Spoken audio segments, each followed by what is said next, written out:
Hello दोस्तों, मैं नमन ठाकुर आपका इम्परफेक्ट सर यूट्यूब चैनल पे स्वागत करता हूं। तो दोस्तों, हमने पिछली क्लास में product rule and simple rule cover किया था और उसके साथ कुछ न्यूमेरिकल्स करे थे।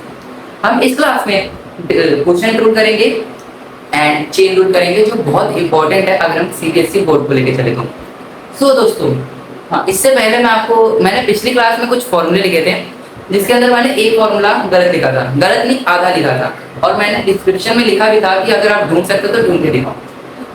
जो सागरिका है, वेल्डन सागरिका, आपने ढूंढ के दिखा दिया, कॉन्ग्रेचुलेशन। दोस्तों, अब हम टॉपिक पे आते हैं। Quotient rule. क्वोशिएंट रूल एक मेन रूल में से एक है। तो इस रूल में हमें जो फंक्शन दिखते हैं वो थोड़े एक्स्ट्रा ऑर्डिनरी में दिखते हैं।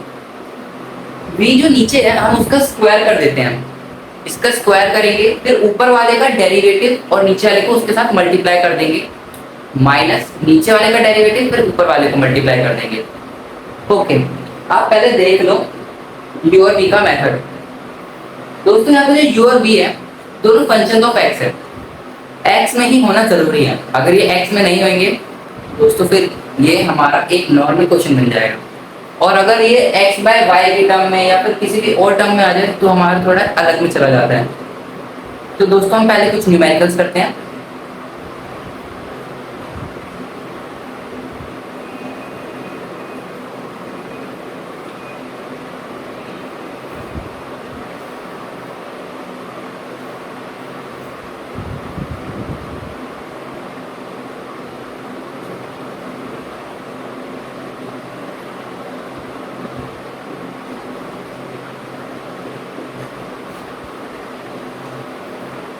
दोस्तों, आप क्वेश्चन देखो, x cube plus 2x divided by x minus 1। अब ध्यान से देखो तो इसमें सिंपल रूल अप्लाई नहीं हो रहा, इसके अंदर प्रोडक्ट रूल तब अप्लाई होगा जब हम इसको ऊपर ले जाएंगे, बट अभी हमें प्रोडक्ट रूल से नहीं करना, हमें क्वोशिएंट रूल से करना। तो दोस्तों, हम अगर इसको इस फॉर्मूले में डालें u बाय v के फॉर्मूले में, तो हमारा जो v है यहाँ पे अगर देखें तो x माइनस 1 है, और जो u है हमारा x क्यूब प्लस 2x है। तो हमें बेसिकली इसमें फॉर्मूला पुट करना है, जो पहले नीचे वाला है उसका हमें स्क्वायर डालना है। पहले हम यहाँ पे f डैश x लिखेंगे,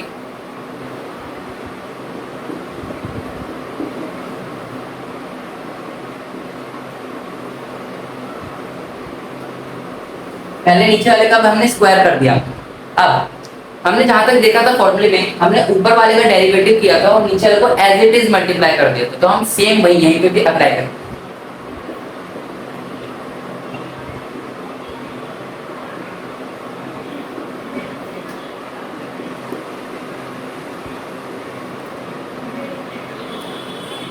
अब हमने फिर नीचे वाले का डेरिवेटिव करा था और ऊपर वाले को एज इट इज मल्टीप्लाई किया था, वो भी कर देंगे आप।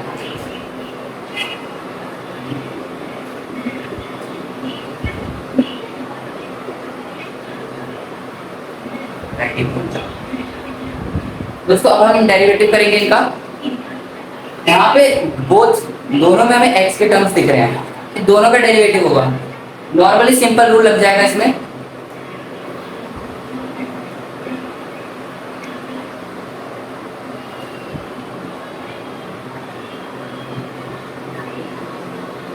खाएंगे नान खटाई।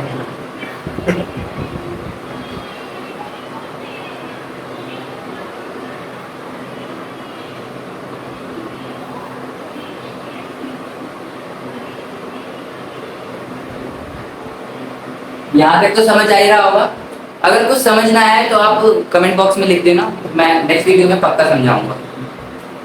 अब देखो, हमने कुछ नहीं करा, इसमें डेरिवेटिव निकाला है और फॉर्मूले में पुट कर दिया है। बहुत इजी फॉर्मूला था इसका, बस हमें थोड़ा उसकी कैलकुलेशन लंबी हो जाती है, लाइक हमें उसको मल्टीप्लाई करना, इसको मल्टीप्लाई करना। जो हमारे एक्स्ट्रा ऑर्डिनरी वाले क्वेश्चन होते हैं उनमें क्या होता है कि वो क्वेश्चन हमें बड़ा दिखता है बट होता वो स्मॉल सा ही है। ऐसा होगा कि इन दोनों में से कॉमन निकल जाएगा, ऊपर नीचे कैंसिल हो जाएगा और हमारा आंसर एक स्मॉल टर्म में आएगा। बट बेसिकली यहाँ पे हम देख सकते हैं कि कुछ कॉमन तो निकल नहीं रहा, तो हमें मल्टीप्लाई ही करना पड़ेगा।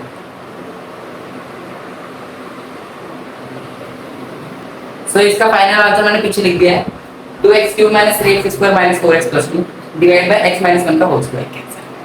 ये हमने बेसिकली जो हमारा अभी आपने पिछले में देखा होगा, पिछले स्लाइड में कि हमने इसको मल्टीप्लाई किया, तो मल्टीप्लाई करके हमारा 3x cube minus 3x square minus 2x plus 2 फिर हमारा बीच में माइनस था, तो मैंने माइनस को सीधा मल्टीप्लाई कर दिया, माइनस का एक्स क्यूब माइनस 2x, उसके बाद 2x माइनस 4x हो गया, एंड हमने इसको सॉल्व किया तो सिंपली हमारा ये आ गया।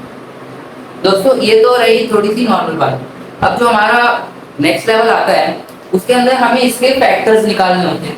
फैक्टर्स कैसे निकालेंगे दोस्तों, अगर हम इसको हटा दें तो फिर हमारा सिर्फ हमें इसका फैक्टर निकालना होता है, क्योंकि हम आगे जाके एप्लीकेशन ऑफ डेरिवेटिव्स में पढ़ेंगे।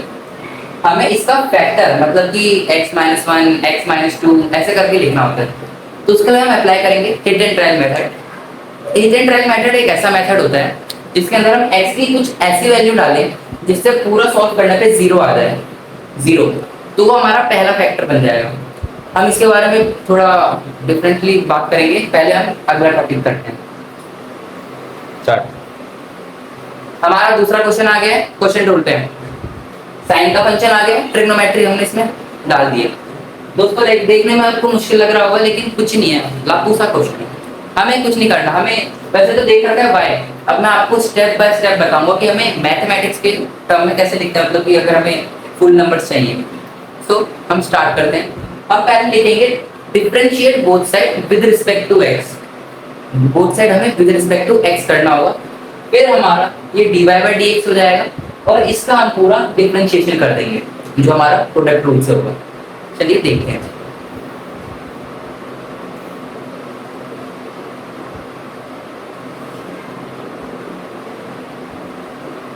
लिख देना इंग्लिश।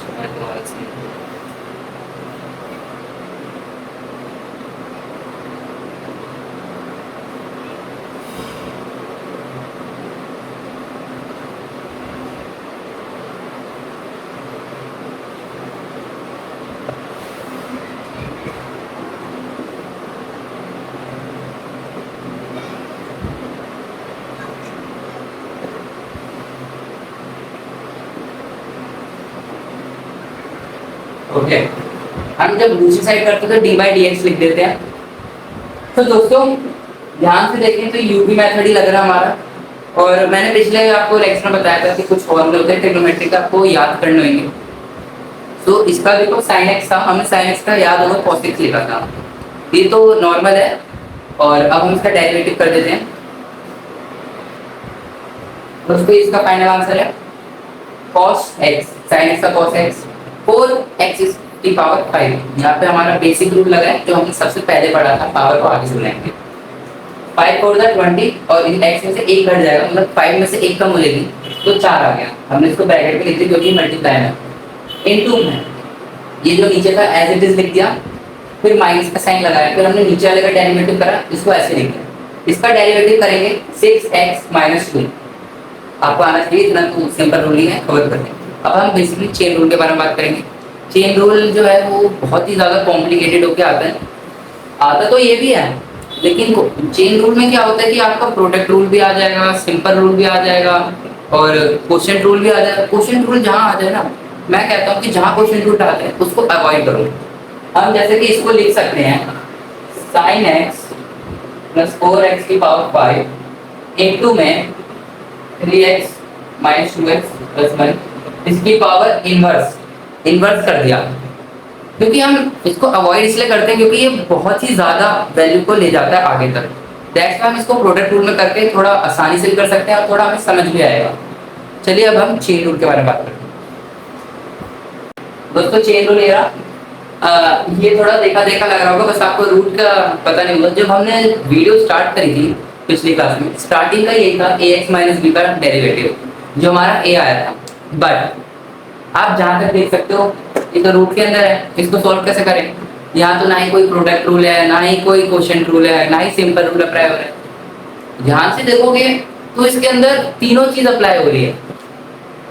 मैं इसको कॉम्प्लिकेटेड में नहीं लिखना चाहता, मैं इसको डायरेक्ट नॉर्मल में लिखता हूँ। रूट को हम 1/2 भी कहते हैं।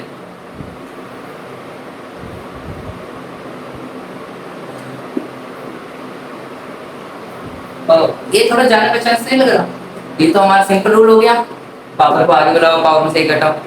बट यहाँ पे एक और चीज है, चेन रूल में हम क्या करते हैं, पहले हम पावर का डेरिवेटिव करते हैं, उसके बाद जो अंदर फंक्शन है उसका डेरिवेटिव करते हैं। पहले पावर का डेरिवेटिव, फिर अंदर वाले फंक्शन का डेरिवेटिव। लाइक पावर में से मैं एक घटा दूंगा, 1/2 में से 1 माइनस करेंगे तो माइनस का 1/2 आएगा। माइनस का 1/2 तो हो नहीं सकता, तो हम नीचे कर देंगे, मतलब कि 1/2 नीचे आ जाएगा, मतलब कि यह नीचे रूट आ जाएगा। सिंपल ये होता है। लाइक अगर अब इसका हम डेरिवेटिव करें, पावर आगे आ गई, ये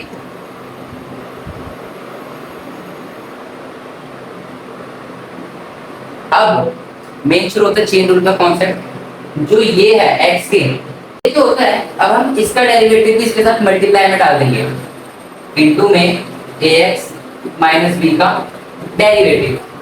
दोस्तों अगर हम 1/2 में से -1 करेंगे, माइनस का 1/2 आएगा। पावर हम माइनस में नहीं रख सकते, वैसे तो रख सकते हैं, लेकिन हम थोड़ा नॉर्मल में रखना चाहते हैं। माइनस का 1/2 नीचे जाके 1/2 हो जाता है, और हमें तो पता है कि जो 1/2 होते हैं उसको हम रूट में लिखते हैं, तो ये आ जाएगा इसका answer.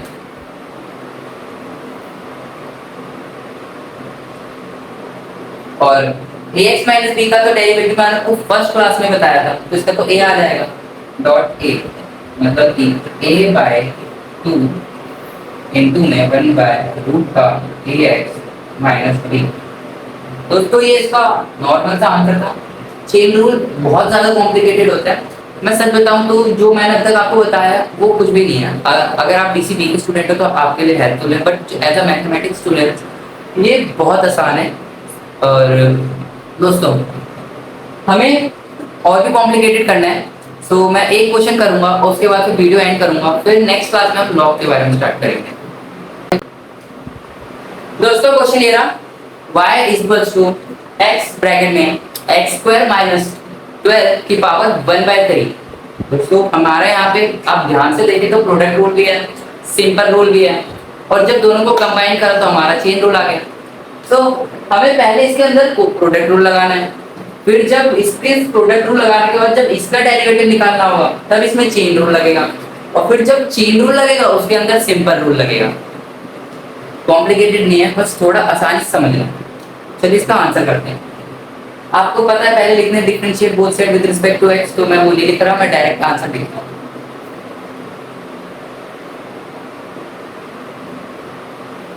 Product rule u into में v का डेरिवेटिव, मतलब कि पावर पहले आगे आएगी, पावर में से एक कम होएगा, फिर इनटू में इसका डेरिवेटिव, फिर इनटू में x लिखेंगे।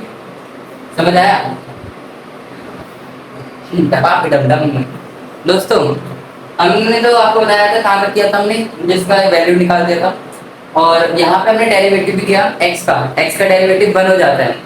1 इनटू में कुछ भी करो तो वही नंबर आता है जिससे मल्टीप्लाई किया, इतना तो बेसिक है नर्सरी। 1/3 आ गया इसका, क्योंकि हमारा 1/3 था ही पहले से, इसका डेरिवेटिव 1, इसका हमने डेरिवेटिव करा पूरा आ गया। अब हमने 2x इनटू में x किया तो 2x² आ गया, डिवाइड बाय 3 x² माइनस 2 की पावर 2/3। हमने यहाँ पे 1/3 में से 1 माइनस करा तो उसकी पावर -2/3 आई, जो ऊपर थी, हमने -2/3 को हम नीचे लेके आए तो 2/3 हो गई इसकी पावर। अब हमें इसको एक ही में रखना है, तो ये डिवाइड में था माइनस में था, हमने क्या किया बस एलसीएम लिया, इसको इससे मल्टीप्लाई कर दिया। 3 इनटू में x² माइनस 2 की पावर 2/3 इनटू में x² माइनस 12 की पावर 1/3। आपने एक फॉर्मूला पढ़ा होगा, जब बेस सेम हो जाती है तो पावर ऐड हो, यहाँ पे मल्टीप्लाई हो गया, ओह सॉरी मैंने डिवाइड में -2 की मल्टीप्लाई में, जब बेस सेम हो जाता है x की पावर 1 इनटू में x की पावर 2, तो यहाँ पे जो बेस सेम हो गया तो पावर ऐड हो जाएगी, मतलब इसका आंसर x की पावर 3 आ जाएगा। सेम हमने यहाँ पे भी करा है, 2/3 प्लस 1/3 करा है, और जब हम 2/3 प्लस 1/3 करते हैं तो हमारा 3/3 आ जाता है, जो 1 होता है, और किसी चीज की पावर 1 तो वही होता है जो नंबर होता है। अब हमने बेसिकली इसको ऐसे किया तो हमारी पावर 1 आ गई, फिर मैंने इसको इससे मल्टीप्लाई कर दिया, 3x² माइनस 36। बट दोस्तों हमने फिर यहाँ से क्या किया, कॉमन निकाला है, यहाँ पे प्लस आ जाएगा, कॉमन निकाला है और यहाँ पे माइनस कर रहे हैं बस, और फिर हमने 3x² में से 2x को माइनस कर दिया है, तो माइनस का x² बचा है। ये बेसिक है, और ये हमारा फाइनल आंसर है जो फैक्टर के फॉर्म में है। तो नेक्स्ट क्लास में हम अगला टॉपिक कवर कर लेंगे, तो stay tune. Radhe Radhe. Sir का डायलॉग, ए मेरा डायलॉग मत बोल, अपना बोल के जा। ओके थैंक यू दोस्तों, मिलते हैं नेक्स्ट क्लास में, स्टे ट्यून।